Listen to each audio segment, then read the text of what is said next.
আসসালামু আলাইকুম। আশা করি সবাই ইনশাল্লাহ ভালো আছেন। আচ্ছা, জুমে যারা ক্লাস করতেছেন সাউন্ড ঠিকমতো শুনতে পারতেছেন কিনা একটু আমাকে বলেন শুধু। মানে চ্যাটের মধ্যে একটু জাস্ট বলেন সাউন্ড কি ঠিকমতো শোনা যাচ্ছে কিনা। ওয়ালাইকুম আসসালাম যারা সালাম দিছেন। সো জুমে যারা আছেন তারা একটু আমাকে জাস্ট জানান আলহামদুলিল্লাহ সাউন্ড ক্লিয়ার। ওকে। আর ফেসবুকে সাউন্ড ক্লিয়ার থাকারই কথা, কোনো সমস্যা হওয়ার কথা না ইনশাল্লাহ। ওকে। আচ্ছা, শুরু করি চলেন আল্লাহর নাম নিয়ে।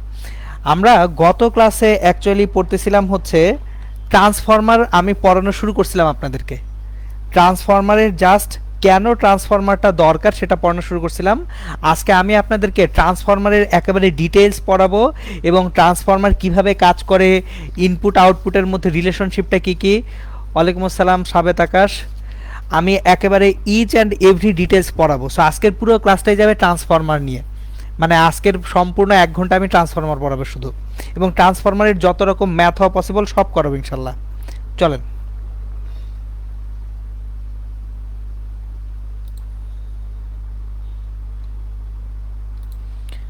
আমরা ট্রান্সফরমারের ওয়ার্কিং প্রিন্সিপাল দিয়ে শুরু করব। ট্রান্সফরমার,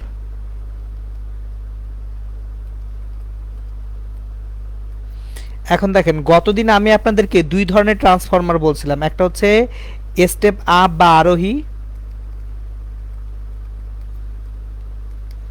আর স্টেপ ডাউন হচ্ছে অবরোহী। সো কোনটা কি ধরনের সেটা হচ্ছে কোশ্চেন, যে স্টেপ আপ ট্রান্সফরমার কিভাবে তৈরি হয়, স্টেপ ডাউন ট্রান্সফরমার কিভাবে তৈরি হয়। স্টেপ আপ ট্রান্সফরমারের আপনার আরোহী, যেহেতু আরোহী মানে কি তার ভোল্টেজ আউটপুট সে বেশি দিবে, সো স্টেপ আপ বা আরোহী। আর স্টেপ ডাউন বা অবরোহী। সো স্টেপ আপের output voltage is greater than input voltage, আর স্টেপ ডাউনের আউটপুট ভোল্টেজ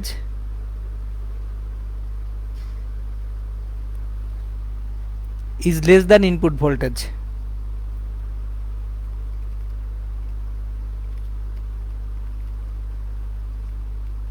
সো দুই ধরনের transformer, step up step down.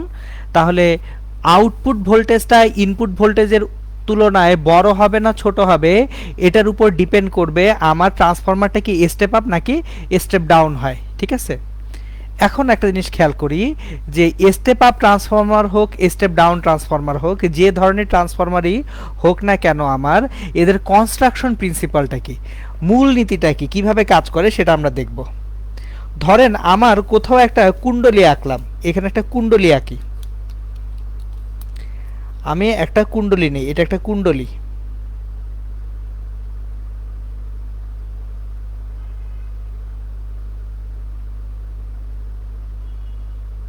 এটাকে বলা হয় প্রাইমারি বা মুখ্য কুণ্ডলী। এটার নাম হচ্ছে প্রাইমারি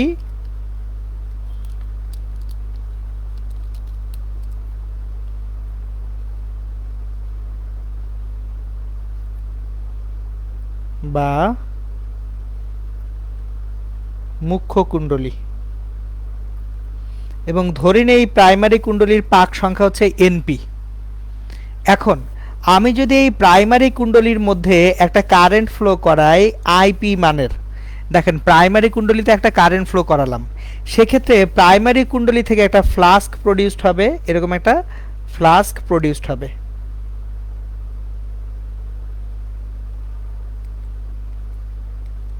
তাহলে এই ফ্লাস্কটা চারপাশেই ছড়ায় ছিটায় থাকবে।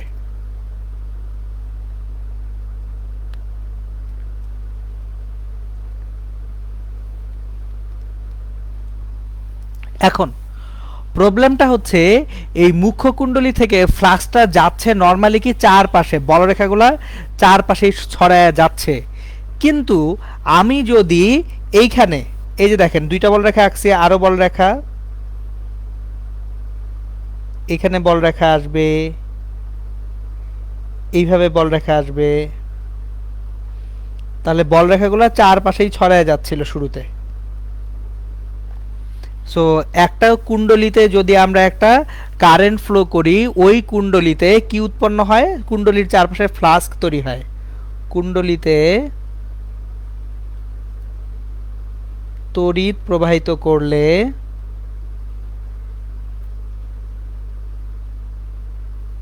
কুণ্ডলীর চারপাশে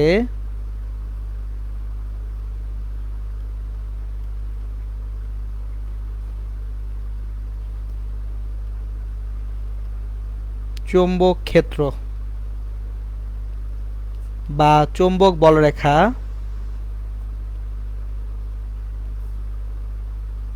বা ফ্লাক্স তৈরি হবে।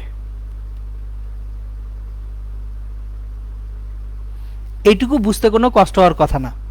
এখন আমি যদি এই কুণ্ডলীর ধারে কাছে আরেকটা সেকেন্ডারি কুণ্ডলী আনি, ওই সেকেন্ডারি কুণ্ডলীতে আমার এই ফ্লাক্সটা যে আবিষ্ট হবে। এখন এইখানে থাকবে একটা কোর বা মজ্জা,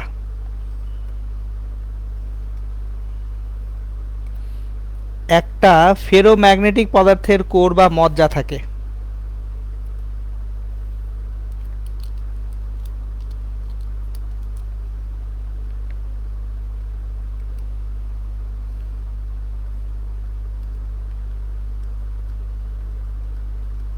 ফেরোম্যাগনেটিক পদার্থের তৈরি কোর বা মজ্জা। এই মজ্জার উপরে একটা প্রাইমারি কুণ্ডলী বসাবো। এই মজ্জার উপরে একটা প্রাইমারি কুণ্ডলী বসবে।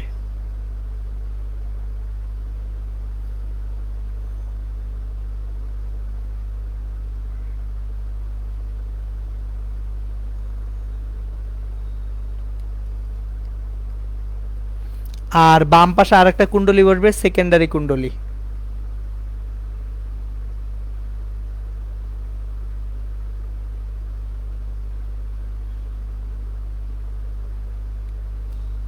তাহলে প্রাইমারি কুণ্ডলীর কারেন্ট ধরেন আইপি,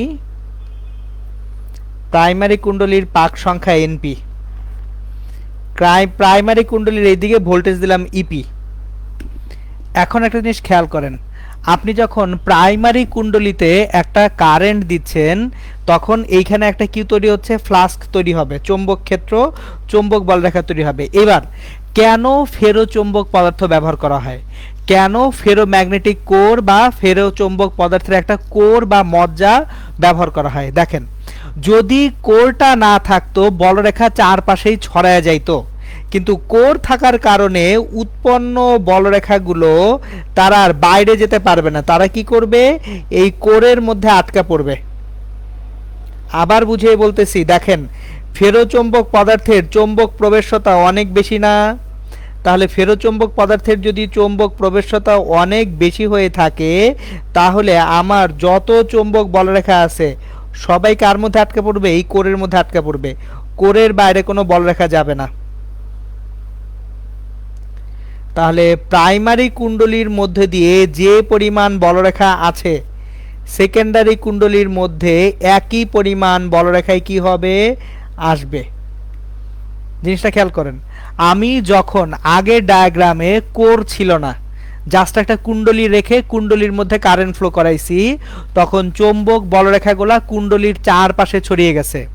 কিন্তু যেই একটা ফেরোম্যাগনেটিক কোর বা ফেরোম্যাগনেটিক পদার্থের তৈরি মজ্জা নিয়ে আসছি, তখন ফেরোম্যাগনেট ওই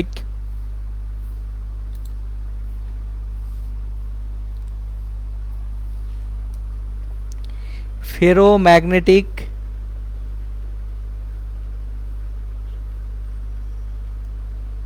ম্যাটেরিয়ালের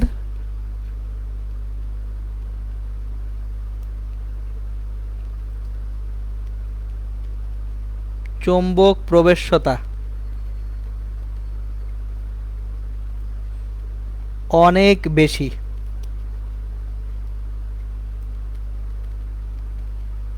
প্রাইমারি কয়েল থেকে উৎপন্ন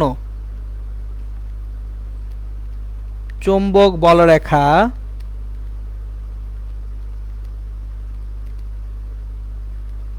বাইরে যেতে পারবে না।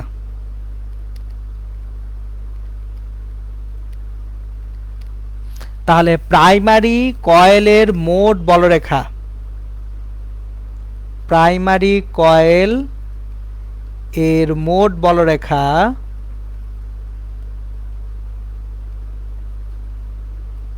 ও সেকেন্ডারি কয়েলের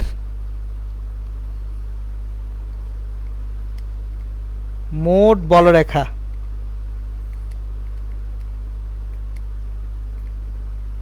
সমান হবে। জিনিসটা একটু বোঝেন, আমার একটা প্রাইমারি আর একটা সেকেন্ডারি আছে, দুইটা বস্তু আছে। এখন এই যে ফেরোম্যাগনেটিক কোরটা থাকার কারণে আমার প্রাইমারি কয়েলে যতগুলো বলরেখা তৈরি হচ্ছে, সেকেন্ডারি কয়েলে ঠিক একই সংখ্যক বলরেখাই যাচ্ছে। বলরেখার পরিমাণ বা সংখ্যার কোনো ভিন্নতা আসবে না। কেন? কারণ কোর বা মজ্জার বাইরে অ্যাকচুয়ালি কি যেতে পারে না, কোনো বলরেখা যেতে পারে না। ফেরোচৌম্বক পদার্থের সাধারণত চৌম্বক প্রবেশ্যতা কিরকম হয় সেটার একটা আইডিয়া দেই, তাহলে আপনারা বুঝবেন। ফেরোচৌম্বক পদার্থের প্রবাস্যতা সাধারণত বায়ুর থেকে 50,000 গুণ বেশি হয়। তার মানে যদি একটা বলরেখা বাতাস দিয়ে ঢোকে, 50,000 বলরেখা কার মধ্যে দিয়ে যাবে? ফেরোচৌম্বক পদার্থের মধ্যে দিয়ে যাবে। ঠিক আছে? সো তাহলে আমার এই যে কোর বা মজ্জা কেন ইম্পর্টেন্ট? কোর বা মজ্জা রাখা না হলে প্রাইমারি আপনার যে কুণ্ডলী, এইখান থেকে যে বলরেখা উৎপন্ন হতো তার অনেক বলরেখা বাতাসে হারিয়ে যেত। আর বলরেখা যদি বাতাসে হারিয়ে যেত, চৌম্বক ফ্লাক্সের অপচয় হতো। চৌম্বক ফ্লাক্সের অপচয় হলে আমরা অ্যাকচুয়ালি সিস্টেমের লস অনেক বেশি পেতাম। আর সিস্টেমের লস বেশি হলে সিস্টেমটা অ্যাকচুয়ালি খুব ভালো বা কার্যকর সিস্টেম কি হতো না, হয়ে যেত না। ঠিক আছে? সো আমি জিনিসটাকে আপনাদের একটু গ্রাফিক্যালি রিপ্রেজেন্ট করে দেই জিনিসটা বোঝার জন্য। আমি একটা ছোট্ট এক্সাম্পল দেখাবো আপনাদের, একটা মিনিট। এক্সাম্পলটা আমি দেখাবো আপনাদেরকে, দাঁড়ান। আমি একটা কোর বা মজ্জা তৈরি করে আপনাদেরকে দেখাবো যে কোর বা মজ্জাটা অ্যাকচুয়ালি কিভাবে কাজ করে, সেটা দেখালে আপনাদের জন্য জিনিসটা বোঝা ইনশাল্লাহ সহজ হবে। আমি একটা কোর বা মজ্জা তৈরি করে আপনাদেরকে দেখাই ইনশাল্লাহ। সো কোর বা মজ্জা একটা তৈরি করি আপনাদের জন্য।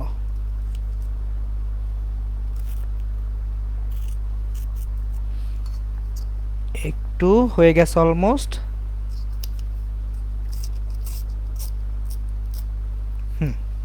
আমি একটা কোর বা মজ্জা তৈরি করে ফেলছি আপনাদের জন্য। এখন আমি ভিডিওটা অন করে আপনাদেরকে দেখাবো কোর বা মজ্জাটা দেখতে কেমন হয়। সো আমি ভিডিওটা অন করব। সো দেখেন আমার হাতে এই যে এটা হচ্ছে একটা কোর বা মজ্জা। দেখেন এটা কাগজের তৈরি একটা কোর তৈরি করছি আমি। এটা কাগজ না, এটা ফেরোচৌম্বক ম্যাটেরিয়ালের তৈরি হয়। এখন এই যে কোর বা মজ্জা, এটার এক পাশে একটা কুণ্ডলী থাকে, এটা প্রাইমারি কুণ্ডলী, এটা হচ্ছে সেকেন্ডারি কুণ্ডলী। এখন মাঝখানটা কিন্তু ফাঁকা, মাঝখানটা কি ফাঁকা। এখন প্রাইমারি কুণ্ডলীটা বাম পাশে ধরেন আপনি লাগালেন। সো আমি কুণ্ডলীগুলো আঁকলে আপনাদের বুঝতে সুবিধা হবে ইনশাল্লাহ। সো আমি কুণ্ডলী আঁকবো। সো বাম পাশে যেটা আছে প্রাইমারি কুণ্ডলী, সেটা আঁকি।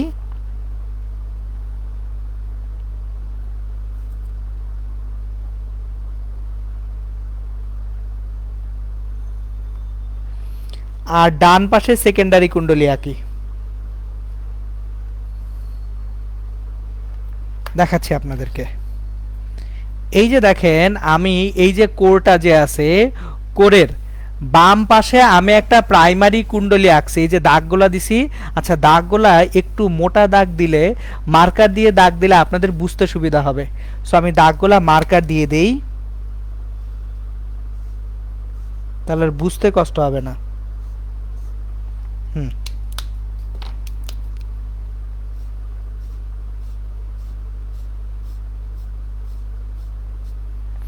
ওকে, এখন ইনশাল্লাহ খুব সুন্দরভাবে দেখতে পারবেন। এই যে দেখেন, এখন ইজিলি বোঝা যাচ্ছে।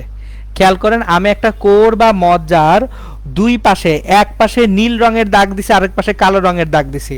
সো এই যে দাগগুলো, এগুলো হচ্ছে কয়েল পেঁচানো হয়েছে। তাহলে প্রাইমারি কুণ্ডলিতে কয়েল পেঁচাইছি, সেকেন্ডারি কুণ্ডলিতে কয়েল পেঁচাইছি। এখন দেখেন, এই যে প্রাইমারি কুণ্ডলিতে কারেন্টের জন্য যে ফ্লাস্ক হবে, এই যে ফেরোচৌম্বক পদার্থের প্রবেশ্যতা বাতাসের তুলনায় কত গুণ বেশি? 50,000 গুণ বেশি। তাহলে বাতাসে কোনো বলরেখা যাবে না, সমগ্র বলরেখা কোথায় আটকে পড়ে যাবে? এই ফেরোচৌম্বক পদার্থের মধ্যে আটকে পড়বে। তাহলে বলরেখাগুলোকে যদি আমি মার্ক করি, জিনিসটা কিরকম হয় সেটা দেখেন।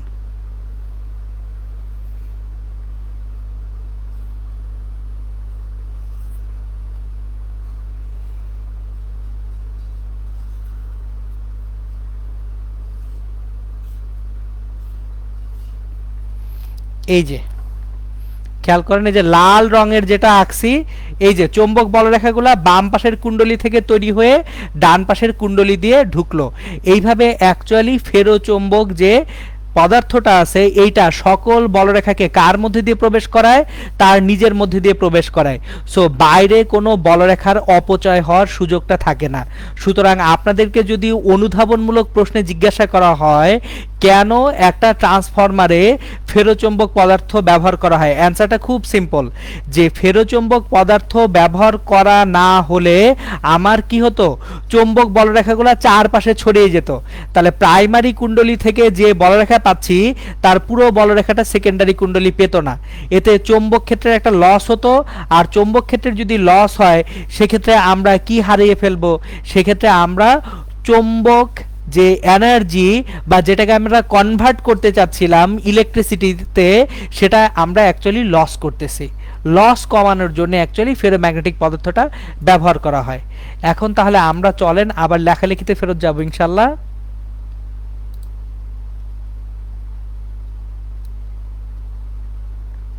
সো আমি আপনাদের এখানে কারণটা লিখে দিছিলাম যে কেন ফেরোম্যাগনেটিক কয়েল ইউজ করা হয়।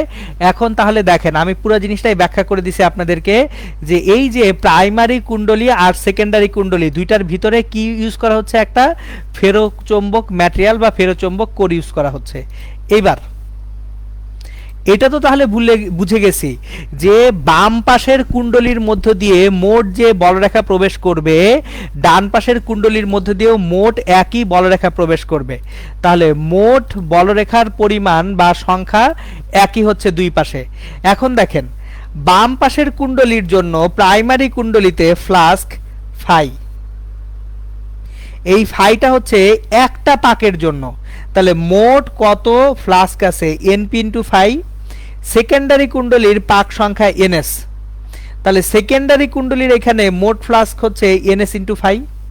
দেখেন, আমার অ্যাকচুয়ালি প্রাইমারি বা মুখ্য কুণ্ডলীর পাক সংখ্যা এনপি, সেকেন্ডারি বা গৌণ কুণ্ডলীর সংখ্যা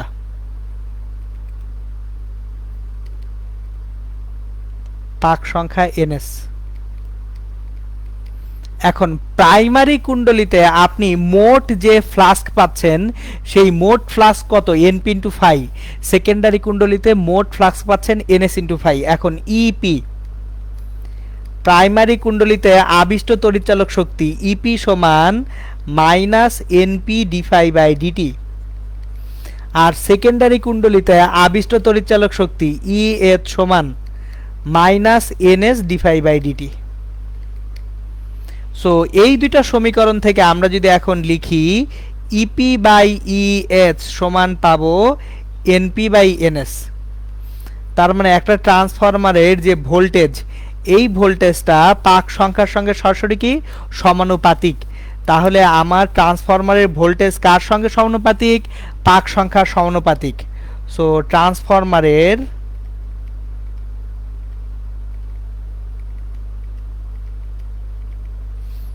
ভোল্টেজ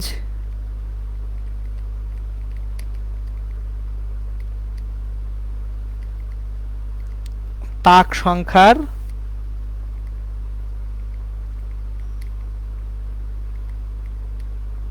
সমানুপাতিক। তাহলে ইপি বাই এস সমান এনপি বাই এনএস হচ্ছে। এখন এখান থেকে আমরা একটু পরে কখন স্টেপ আপ কখন স্টেপ ডাউন হবে সেই ব্যাখ্যায় আমি একটু পরে আসব। তার আগে ভোল্টেজের সঙ্গে পাক সংখ্যার সম্পর্ক পেলাম, এবার কারেন্টের সঙ্গে পাক সংখ্যার কি সম্পর্ক সেটা একটু দেখব। দেখেন, আমি একটা ট্রান্সফরমার তৈরি করছি। ট্রান্সফরমারের উদ্দেশ্য কি? উদ্দেশ্য হচ্ছে ভোল্টেজটাকে বাড়ানো বা ভোল্টেজটাকে কমানো। ক্ষমতা কি ট্রান্সফরমারের মাধ্যমে আমি চেঞ্জ করব? আমি তো ক্ষমতা একই রাখতে চাই। ট্রান্সফরমারের মুখ্য এবং গৌণ কুণ্ডলীর ব্যয়িত ক্ষমতা এটা একই রাখতে চাই আমি। তাহলে আদর্শ ট্রান্সফরমারের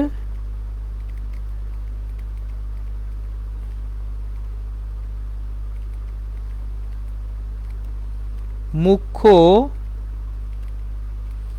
ও গৌণ কুণ্ডলীর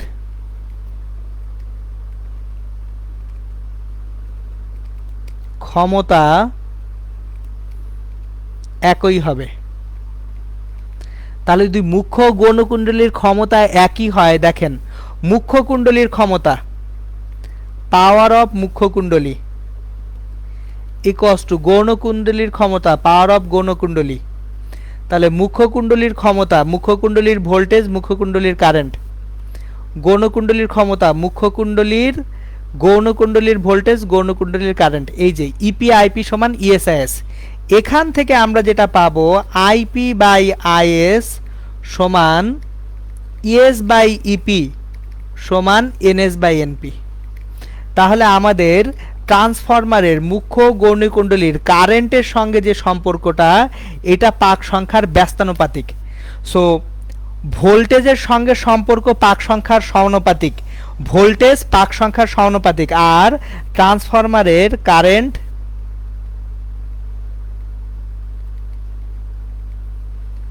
মুখ্য ও গৌণ কুণ্ডলীর তড়িৎ প্রবাহ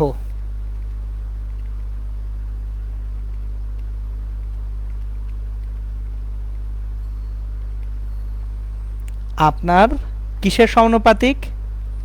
পাক সংখ্যার ব্যস্তানুপাতিক।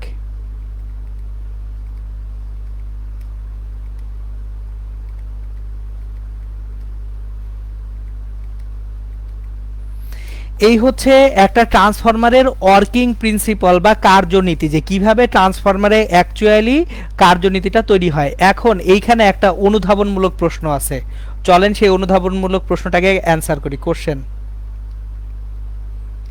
ট্রান্সফরমার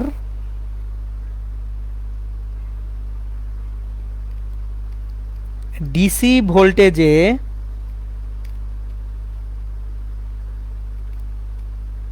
কাজ করে না কেন? আপনি ডিসি ভোল্টেজে কোনো ট্রান্সফরমার কাজ করাতে পারবেন না কেন? এটা হচ্ছে কোশ্চেন। কোশ্চেনের অ্যান্সারটা খুব সহজ, খেয়াল করেন।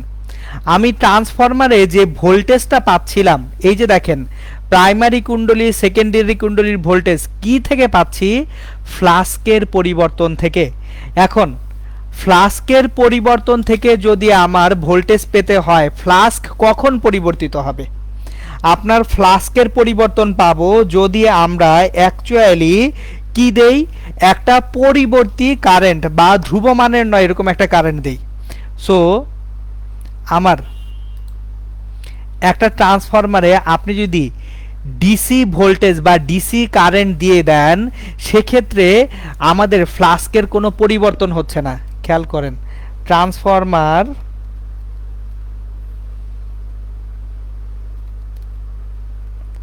ফ্লাক্সের পরিবর্তনে আবিষ্ট তড়িৎচালক শক্তি উৎপন্ন হবার নীতি অনুসরণ করে। তাহলে যদি আমি অ্যাকচুয়ালি ট্রান্সফরমারে কোনো রকম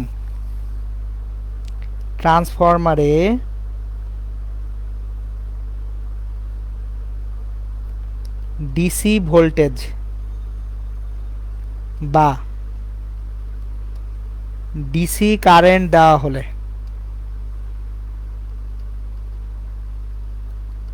ফ্লাক্সের পরিবর্তন ঘটে না।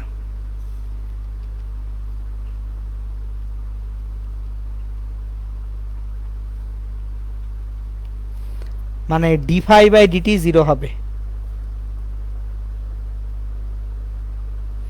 আর ডিফাই বাই ডিটি যদি জিরো হয় সেকেন্ডারিতে আপনি কিছু পাবেন। সেকেন্ডারি কুণ্ডলী বা গৌণ কুণ্ডলীতে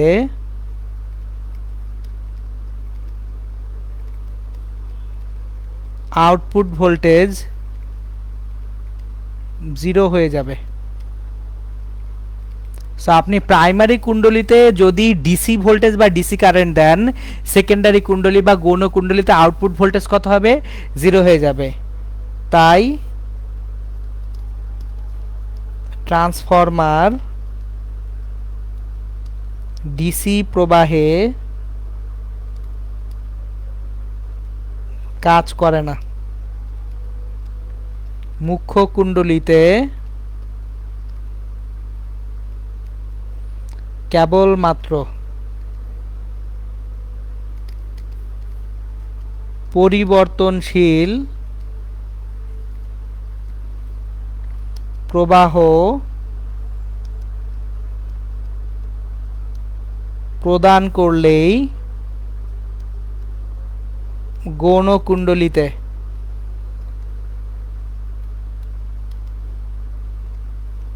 পরিবর্তনশীল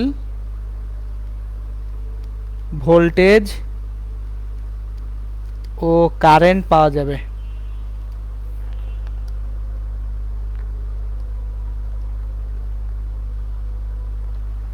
তাহলে একটা ট্রান্সফরমারের যদি ইনপুট যদি আপনি ডিসি দেন,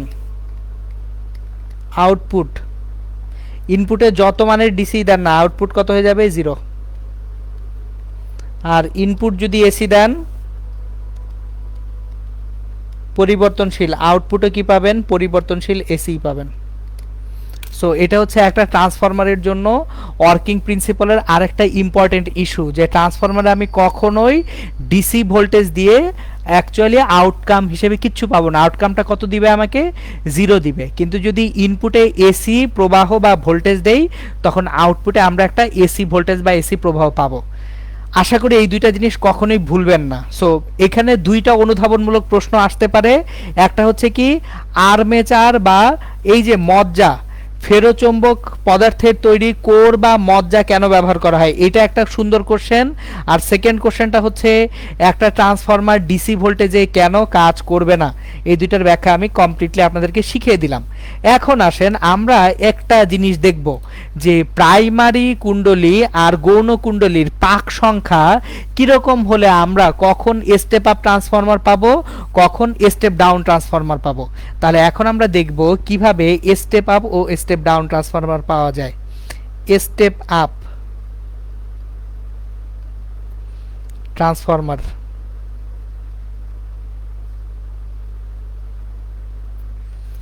আউটপুট ভোল্টেজ মানে কি সেকেন্ডারি ভোল্টেজ না? দেখেন সব সময় মাথায় রাখবেন আউটপুট ভোল্টেজ বা আউটপুট কারেন্ট এটা হবে সেকেন্ডারির। ট্রান্সফরমারের সেকেন্ডারি থেকে আমরা আউটপুট ভোল্টেজ বা আউটপুট কারেন্ট পাবো। আর ইনপুট ভোল্টেজ বা ইনপুট কারেন্ট এখান থেকে ট্রান্সফরমারের প্রাইমারি আসবে। তাহলে একটা ট্রান্সফরমারের প্রাইমারি আর সেকেন্ডারি আগে ডিফাইন করে নিলাম আমরা। এখন দেখেন যদি স্টেপ আপ ট্রান্সফরমার হতে হয়, EP by ES equals to NP by NS. এখন স্টেপ আপ ট্রান্সফরমার যদি হয়, উদ্দেশ্য কি? ভোল্টেজ বাড়ানো। তাহলে সেকেন্ডারির ভোল্টেজ প্রাইমারির ভোল্টেজ থেকে বেশি না? স্টেপ আপ ট্রান্সফরমার হলে সেকেন্ডারির ভোল্টেজ প্রাইমারির ভোল্টেজের থেকে বেশি, তার মানে সেকেন্ডারির পাক সংখ্যা প্রাইমারির পাক সংখ্যার থেকে বেশি। সো স্টেপ আপ ট্রান্সফরমারে সেকেন্ডারির পাক সংখ্যা গৌণকুণ্ডলীর পাক সংখ্যা বেশি হয়। আরোহী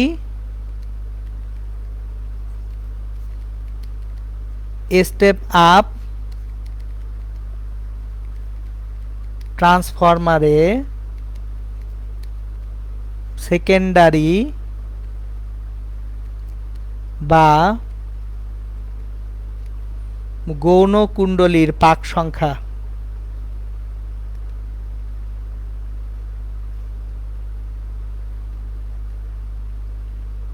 মুখ্য কুণ্ডলীর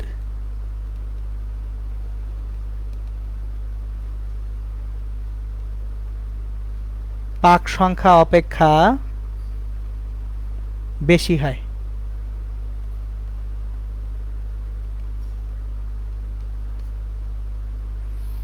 এটা হচ্ছে আরোহী ট্রান্সফরমারে।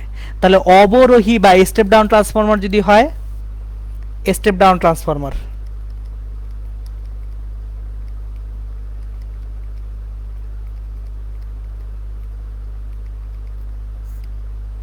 বা অবরোহী ট্রান্সফরমার, অবরোহীর বেলায় ভোল্টেজটা কমায় ফেলতেছেন, ভোল্টেজ কমায় ফেললে ইএস লেস দেন ইপি, তাহলে ইপি বাই ইএস সমান এনপি বাই এনএস ছিল। এখন ইএস যদি লেস দেন ইপি হয় তাহলে এনএস লেস দেন এনপি হবে। তাহলে দেখেন একটার একটার উল্টা। আপনি একটা স্টেপ ডাউন ট্রান্সফরমারকেই চাইলে স্টেপ আপ ট্রান্সফরমার হিসেবে লাগাইতে পারবেন, জাস্ট উল্টাই দিবেন, উল্টাই দিলেই কাজ হয়ে গেল। সো এখন তাহলে দেখেন, আমার যদি মুখ্য কুণ্ডলীর পাক সংখ্যা গৌণকুণ্ডলীর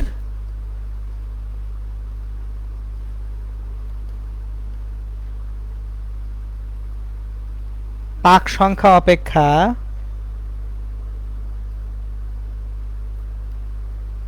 বেশি হয়, তাহলে স্টেপ ডাউন বা অবরোহী ট্রান্সফরমার।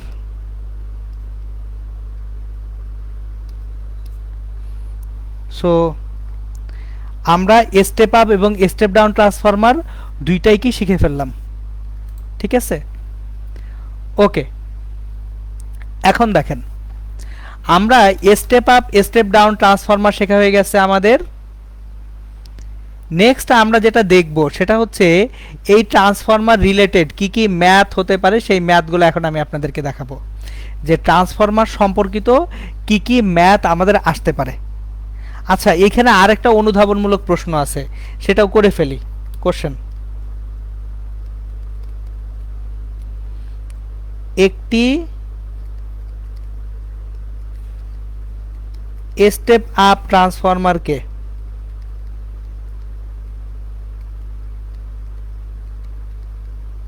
স্টেপ ডাউন ট্রান্সফরমার হিসেবে বা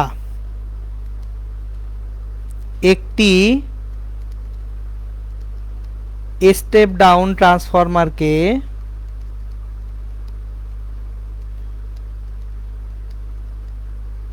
স্টেপ আপ ট্রান্সফরমার হিসেবে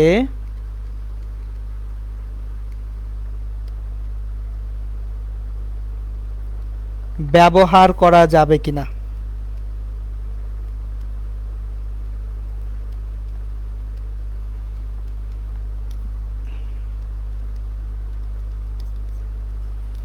কোশ্চেন হচ্ছে একটা স্টেপ আপ ট্রান্সফরমারকে স্টেপ ডাউন ট্রান্সফরমার হিসেবে বা একটা স্টেপ ডাউন ট্রান্সফরমারকে স্টেপ আপ ট্রান্সফরমার হিসেবে ব্যবহার করা যাবে কি না, এটা হচ্ছে কোশ্চেন। তাহলে অ্যান্সারটা একটু দেখি আমরা, যে যদি আমার স্টেপ আপ ট্রান্সফরমার হয় তাহলে কি প্রাইমারি কুণ্ডলীর পাক সংখ্যা গৌণ কুণ্ডলীর পাক সংখ্যা অপেক্ষা কি হচ্ছে, স্টেপ আপে প্রাইমারি কুণ্ডলীর পাক সংখ্যাটা কম হয় গৌণ কুণ্ডলীর পাক সংখ্যার তুলনায়। তাহলে আমি যদি একটা ট্রান্সফরমারকে জাস্ট উল্টায় দিই, খেয়াল করেন, ধরেন আমি একটা ট্রান্সফরমার নিলাম,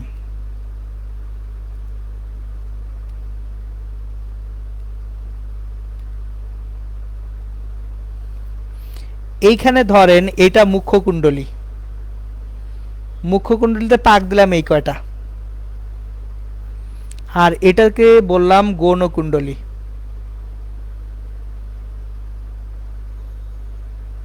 গৌণ কুণ্ডলীতে পাক দিলাম এই কটা। তাহলে এইটা যদি আমার প্রাইমারি সাইড হয়, এই পাশটা হচ্ছে প্রাইমারি, এই পাশটা সেকেন্ডারি, তাহলে এটা কি একটা স্টেপ আপ ট্রান্সফরমার?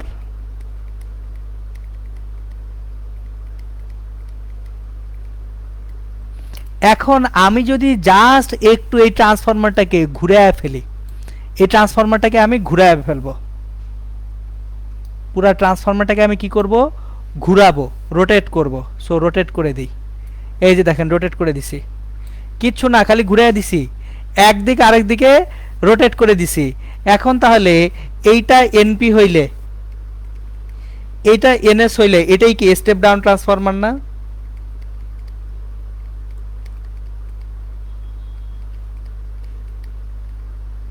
তার মানে কি, আপনি ইনপুটটা যদি একদিক থেকে আরেক দিকে নিয়ে যান, আউটপুটটা ঘুরে নিয়ে আসেন, মানে ইনপুট আউটপুট প্রান্ত বদল করলেই একটা step up transformer step down transformer হয়ে যাবে, step down transformer step up transformer হয়ে যাবে।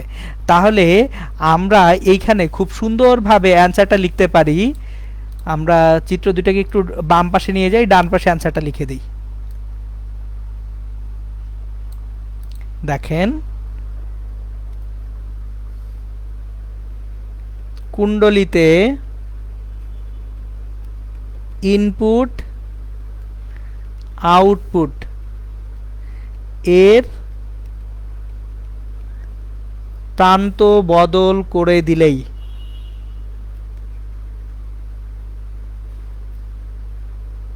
স্টেপ আপ ট্রান্সফরমারকে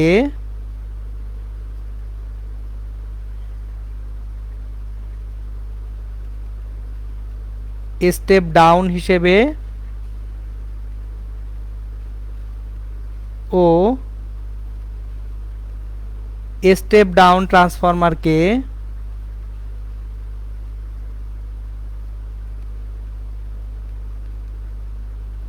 স্টেপ আপ হিসেবে ব্যবহার করা যাবে।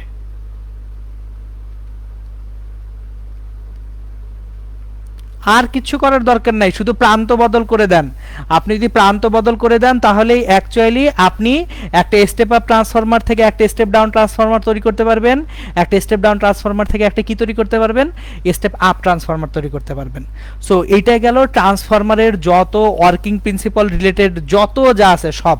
এখন আসেন আমরা একটু ম্যাথে ঢুকবো, বলতেছিলাম ম্যাথ করতে হবে। কোশ্চেন, একটি ট্রান্সফরমারের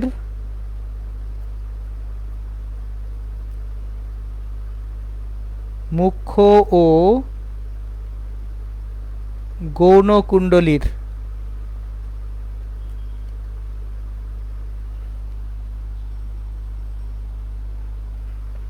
পাক সংখ্যার অনুপাত 100:1। মুখ্য কুণ্ডলীতে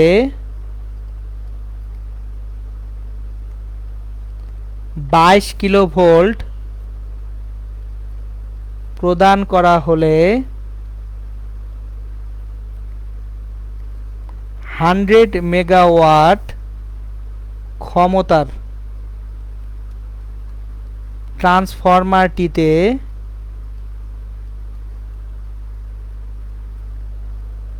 গৌণ কুণ্ডলীর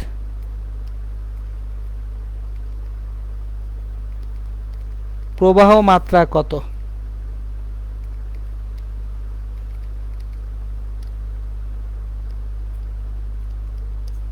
সো খেয়াল করেন এটা একটা ট্রান্সফরমার, যে ট্রান্সফরমারটা কত মেগাওয়াটের,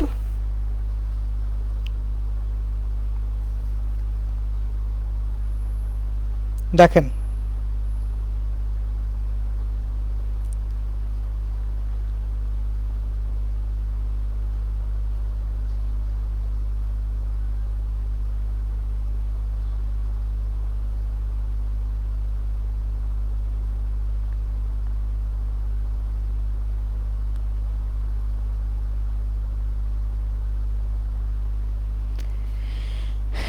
খেয়াল করেন আমাদের এখানে ট্রান্সফরমারের মুখ্য গৌণকুণ্ডলীর পাক সংখ্যার অনুপাত দেওয়া আছে 101। মুখ্য কুণ্ডলীতে আমি 22 কিলোভোল্ট দিচ্ছি, তাহলে গৌণকুণ্ডলীর প্রবাহ মাত্রা চাওয়া হচ্ছে, খুবই ভালো কথা। এখন ট্রান্সফরমারের ক্ষমতা কিন্তু দেওয়া আছে, তাহলে যদি ক্ষমতা দেওয়া থাকে মুখ্য কুণ্ডলীর প্রবাহ মাত্রা কিন্তু বের করা যায়। দেখেন ক্ষমতা পি ইকুয়ালস টু 100 মেগাওয়াট, তার মানে 100 ইন্টু 10⁶ ওয়াট। এখন পি ইকুয়ালস টু ইপিআইপি, তাহলে 100 ইন্টু 10⁶ ইপি, মুখ্যকুণ্ডলিতে 22 কিলোভোল্ট দিচ্ছেন, ইন্টু আইপি।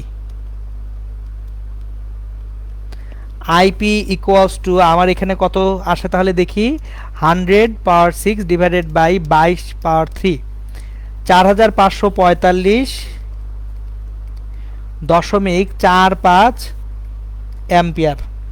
তাহলে মুখ্য কুণ্ডলীর কারেন্টটা দেখেন 4545.45। এখন আবার আমরা জানি IP by IS equals to NS by NP. এখন এনপি অনুপাত এনএস দেওয়া আছে 101, তাহলে এনপি বাই এনএস সমান 100, এনএস বাই এনপি সমান তাহলে কত, 1/100। সো এনএস বাই এনপি যদি 1/100 হয়ে থাকে, আইপি বাই আইএস, আইপি দেওয়া আছে 4545.45,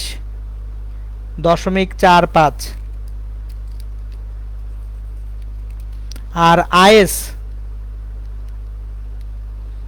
দেওয়া নাই, এটা সমান NS by NP. NS by NP সমান হচ্ছে 1/100,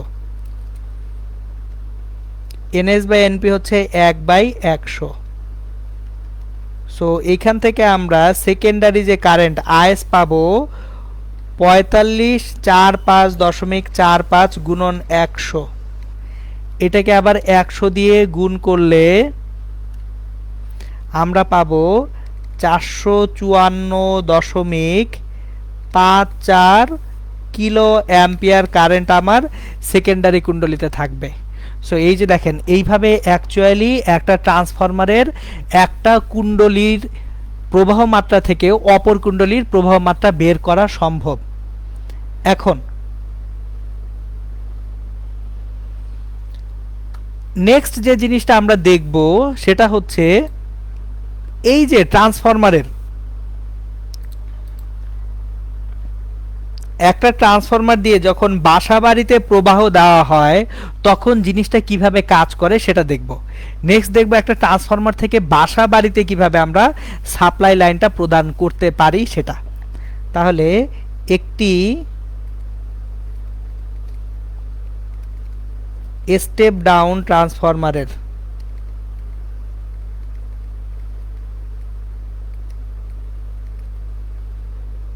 মুখ্য ও গৌণ কুণ্ডলীর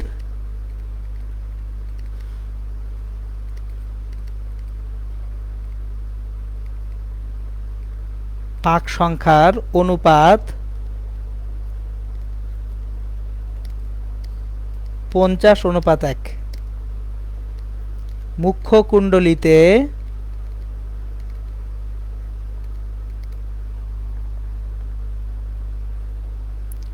11 কিলোভোল্ট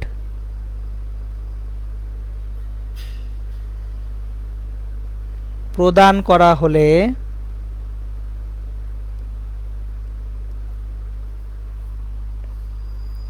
ও মুখ্য কুণ্ডলীর প্রবাহ মাত্রা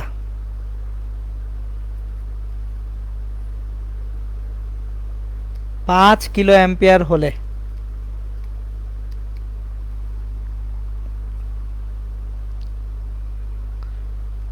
দশ কিলোওয়াট গ্রহণ করে এরকম কতগুলি বাড়িতে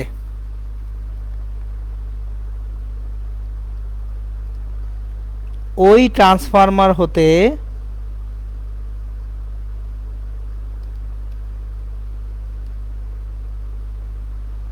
সংযোগ প্রদান করা যাবে।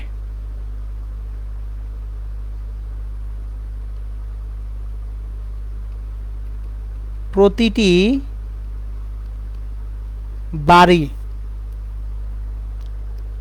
কত প্রবাহ গ্রহণ করবে? কোশ্চেনটা খেয়াল করেন। আমার একটা স্টেপ ডাউন ট্রান্সফরমার, এইভাবে অ্যাকচুয়ালি সাপ্লাই লাইনগুলো কাজ করে। ও যে রাস্তার পাশের খাম্বা থেকে আপনারা যখন কারেন্টের তারটা নেন, এই প্রসেসেই নেন যে আপনি একটা স্টেপ ডাউন ট্রান্সফরমার থেকে ভোল্টেজটা অলরেডি কমানো আছে, সেরকম একটা ট্রান্সফরমার থেকে আপনার বাড়িতে সাপ্লাইটাকে নিচ্ছেন। সো আমার মুখ্য এবং গৌণকুণ্ডলীর পাক সংখ্যার অনুপাত দেওয়া আছে 50:1, আর মুখ্য কুণ্ডলী NP/NS 51। মুখ্য কুণ্ডলীর প্রবাহ হচ্ছে, আমি জানি না, মুখ্য কুণ্ডলীতে 11 কিলো ভোল্ট দিচ্ছি, তাহলে ইপি হচ্ছে 11 কিলো ভোল্ট। আর আচ্ছা, প্রবাহ দেওয়া আছে আইপি সমান হচ্ছে 5 কিলো অ্যাম্পিয়ার। তাহলে মোট আমি যে ক্ষমতা পাচ্ছি P equals to P input EP IP, এটা সমান কত? 11 ইন্টু 5 মেগাওয়াট হবে। 2টা কিলো গুণ করলে মেগা হয়ে যায়, তার মানে 55 মেগাওয়াট আপনার ইনপুটের ক্ষমতা। এখন ক্ষমতা কি চেঞ্জ হবে ইনপুট আউটপুটে? আমি শুরুতেই বলছি আইডিয়াল বা আদর্শ ট্রান্সফরমারের ক্ষমতা প্রাইমারি সাইডে যা থাকে সেকেন্ডারি সাইডেও কি থাকবে? তাই থাকবে। এখন একটা জিনিস খেয়াল করেন, পি আউটপুট এটাও হইতে হবে 55 মেগাওয়াট, আউটপুটে আমি 55 মেগাওয়াট দিতে পারবো।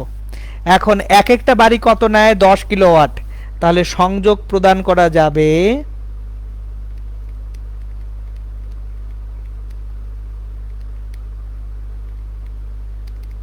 55 into 10⁶ divided by 10 kilowatt 10 into 10 cube এতটি বাড়িতে। তাহলে 55 10⁶ ডিভাইডেড বাই 10 কিউব 5500টি বাড়িতে।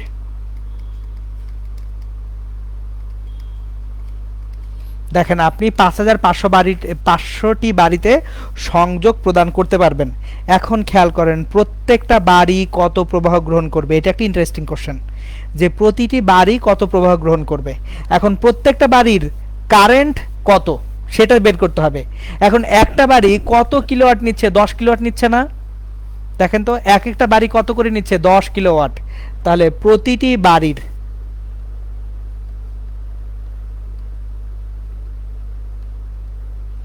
ব্যয়িত ক্ষমতা পি ইকুয়ালস টু 10 কিলোওয়াট। এখন প্রত্যেকটা বাড়ি ভোল্টেজ কত পাচ্ছে সেটা দেখে নিই। দেখেন ঘটনাটা খেয়াল করেন, আমার এইখানে এটা একটা ট্রান্সফরমার, ট্রান্সফরমারের প্রাইমারি এইটা, সেকেন্ডারি এইটা। স্টেপ ডাউন ট্রান্সফরমার, সেকেন্ডারির পাক সংখ্যা কম, এটা হচ্ছে এনপি, এটা এনএস। তাহলে এনপি বাই এনএস সমান 50/1। এটা হচ্ছে ইপি, এটা হচ্ছে ইএস না? তাহলে ইপি বাই ইএস সমান এনপি বাই এনএস। এখন ইএস সমান তাহলে কত হবে, EP into NS by NP. EP, ইপিটা দেওয়া আছে 11 kilowatt, 11 kilovolt, 11 into 10 cube. NS by NP 1/50। তাহলে 11,000কে 50 দিয়ে ভাগ করি, 11,000 ডিভাইডেড বাই 50, 220 ভোল্ট। তার মানে ট্রান্সফরমারের সেকেন্ডারিতে আমার আছে কত, 220 ভোল্ট। এখন দেখেন বাসা বাড়ির সংযোগ আপনি কীভাবে নেবেন। ধরেন আপনার বাসার সংযোগ, এই যে সেকেন্ডারি লাইন থেকে আপনার একটা বাসায় সংযোগ নিলেন, আবার একই লাইন থেকে আরেকজন আরেকটা বাসার সংযোগ নিবে। এইভাবেই কি টোটাল কতগুলা বাড়ির সংযোগ দেওয়া সম্ভব, 5,500টা বাড়ির সংযোগ দেওয়া সম্ভব। এই যে এইভাবে সবাই অ্যাকচুয়ালি একটার পর আরেকটা কি থাকবে, প্যারালাল থাকবে। তাহলে সবগুলা বাড়ি কি ভিন্ন ভোল্টেজ পাবে না একই ভোল্টেজ পাবে, একই ভোল্টেজ পাবে। এই কারণে আমি যখন আপনাদেরকে চলতড়িৎ পড়াইছি রেটেড ভোল্টেজের উপরে এত গুরুত্ব আরোপ করছি। তার মানে কি প্রতিটা বাড়ি সমান ভোল্টেজে সংযুক্ত হয়, তার মানে প্রত্যেকটা বাড়ির জন্য ভোল্টেজটা কি থাকে, সেম থাকে। তাহলে প্রত্যেকটা বাড়ি কত ভোল্টেজ পাচ্ছে, 220 ভোল্ট।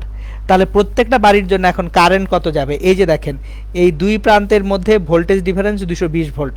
এখন এই যে এক একটা বাড়ি ব্যয়িত ক্ষমতা পাচ্ছে কত, 10 কিলো ওয়াট।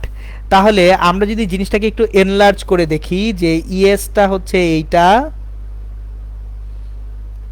এখন একটা বাড়ি এইখানে ব্যয়িত ক্ষমতা তার 10 কিলো ওয়াট, 10,000 ওয়াট। এই দুই প্রান্তের প্রান্তীয় বিভব পার্থক্য আপনি জানেন 220 ভোল্ট। তাহলে এ থেকে বি পর্যন্ত ভোল্টেজ জানেন, তাহলে কারেন্ট আই কত, তাহলে আই ইকুয়ালস টু 10,000 ওয়াট, এটা আমরা জানি। পি সমান আই স্কোয়ার আর না, এই যে দেখেন ব্যয়িত ক্ষমতা P equals to I square R, অথবা পি সমান ভি স্কোয়ার মানে ES square divided by R, অথবা পি সমান ভিআই। তাহলে পি সমান ইএস ইন্টু আই। যেহেতু আর আমরা জানি না, আমরা ব্যয়িত ক্ষমতা জানি, তাহলে সেকেন্ডারির যে ভোল্টেজ সেই ভোল্টেজ হচ্ছে 220। কত কারেন্ট আমি জানি না, ব্যয়িত ক্ষমতা হচ্ছে 10,000। অনেক পুচকে হয়ে গেল, আমি একটু বড় করে লিখি। পি হচ্ছে 10,000, ইএস হচ্ছে 220 ইন্টু আই। তাহলে current I equals to 10,000 by 220, 10,000 divide by 220, 45.45 ampere current প্রত্যেকটা বাড়ি নিবে। কাজ শেষ। আশা করি পুরো জিনিসটা বুঝতে পারছেন। সো এইভাবে অ্যাকচুয়ালি ট্রান্সফরমার কাজ করে, এবং ট্রান্সফরমার কাজ করে আমাদেরকে অ্যাকচুয়ালি ব্যাপক স্বস্তি প্রদান করে। হাই ভোল্টেজ থেকে লো ভোল্টেজ করতে পারতেছি, লো ভোল্টেজ থেকে হাই ভোল্টেজ আমরা করতে পারতেছি। সো আমাদের ট্রান্সফরমারের গোটা ওয়ার্কিং প্রিন্সিপাল একেবারে গুছিয়ে পড়ানো শেষ হয়ে গেছে, আর কিছু নাই ট্রান্সফরমারে। বইয়ে এখন যা আছে এইটুকুই, বই না পড়লেও ইনশাল্লাহ আপনারা ট্রান্সফরমার সব পারবেন এখন। আর আমি নেক্সট ক্লাসে আপনাদের পড়াবো হচ্ছে একটা জেনারেটর কিভাবে কাজ করে, জেনারেটরের ওয়ার্কিং প্রিন্সিপাল, এবং সেখান থেকে এসি ভোল্টেজ কিভাবে তৈরি হয় সেটা আমি অ্যাকচুয়ালি আপনাদেরকে দেখাবো। সো এই চ্যাপ্টারটার উপরে আমি আর ক্লাস নেব দুইটা ক্লাস ইনশাল্লাহ শেষ হয়ে যাবে, ঠিক আছে। এখন একটা জিনিস খেয়াল রাখেন, এই চ্যাপ্টারে কিছু জিনিস আছে পিওর ইন্টিগ্রেশন। সো নেক্সট দুইটা ক্লাস অ্যাকচুয়ালি পুরোপুরি যাবে ইন্টিগ্রেশনের উপরে, খালি বসে বসে আপনাদেরকে ইন্টিগ্রেশন করাবো, কারণ এসি ভোল্টেজ যেখান থেকে প্রমাণ করা হয় পুরোটাই হচ্ছে ইন্টিগ্রেশন থেকে আসা। সো একটু ইন্টিগ্রেশনটা রিভিউ করে রাখেন, আর রিভিউ না করলে সমস্যা নেই, আমি পড়াই দিব ইনশাল্লাহ, ঠিক আছে। ওকে, হ্যাঁ আহনাব আকিব কি বলতে চান বলে ফেলেন। এই কারো যদি জুমে যারা আছেন কোশ্চেন থাকে কোশ্চেন করতে পারেন, আমার পড়ানো শেষ আজকের মতো।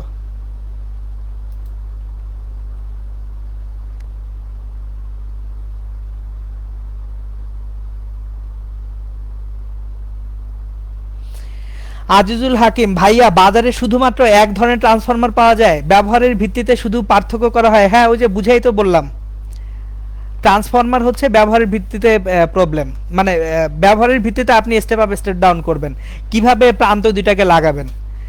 ওকে আচ্ছা, ফেসবুকে যারা আছেন তাদের কাছ থেকে বিদায় নিয়ে নিচ্ছি। ফেসবুকের লাইভ ক্লাস এখানেই শেষ। আসসালামু আলাইকুম।